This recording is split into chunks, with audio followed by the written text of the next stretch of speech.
Hello, my name is Catherine Pendleton, and I will be giving you a brief synopsis of the lecture by Professor Sean Carroll entitled The Origin of the Universe and the Arrow of Time.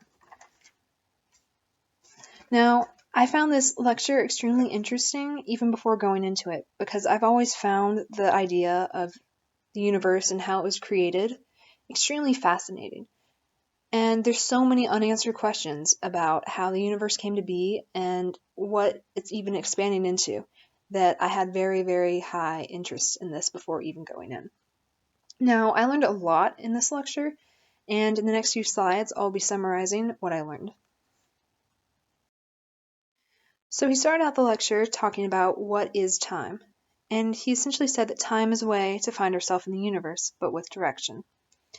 Now, this direction is represented by either the past or the future, and combined together, the past and the future create the arrow of time.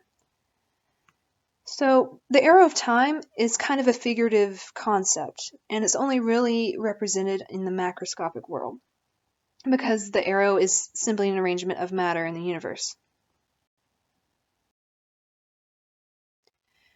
He next addressed increasing entropy, and he talked about Ludwig Boltzmann, who claimed that entropy counts the number of ways we can rearrange a system without changing the appearance.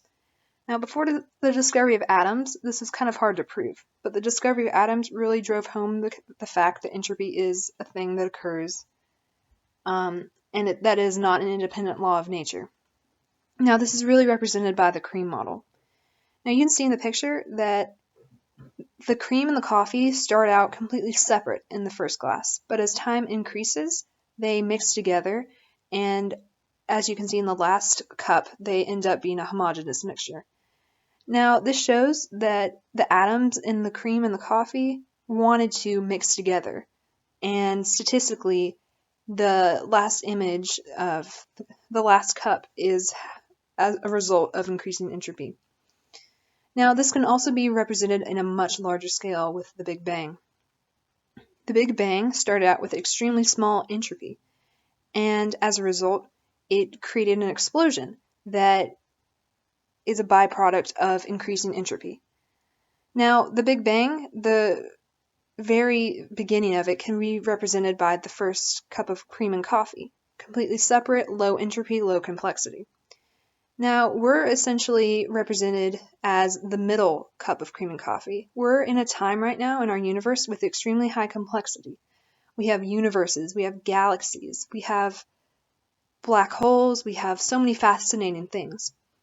But essentially, as entropy increases, we'll eventually have all these fascinating systems like universes and,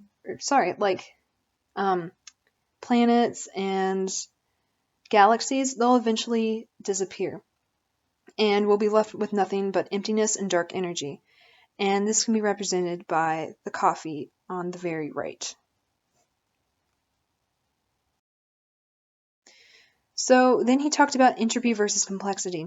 And a lot of people like to ask the question, how are humans even able to be created without a god because we're so complex? Well, this can actually be explained by the second law of thermodynamics. Now, the universe is so large that statistically, at some point, humans likely would have been created simply because of entropy. Now, essentially, Boltzmann claims that this is our purpose in life. The only reason humans were created, according to him, was to increase the entropy of the universe. So what does all this tell us? It tells us that as time moves forward, entropy will inevitably decrease. All the galaxies, all the planets that we have today will eventually cease to exist, and we'll be left with nothing but black hole, emptiness and dark energy. Now, a further question I had was, what is the universe expanding into? This wasn't really addressed in the lecture, and it's something that I've always questioned about the expanding universe, and I would have found it extremely fascinating if he had addressed this. Another further point that I think would be interesting for him to address is the relationship between dark energy and entropy. Dark energy explains why the universe is expanding at the rate it is, and entropy essentially affects dark energy.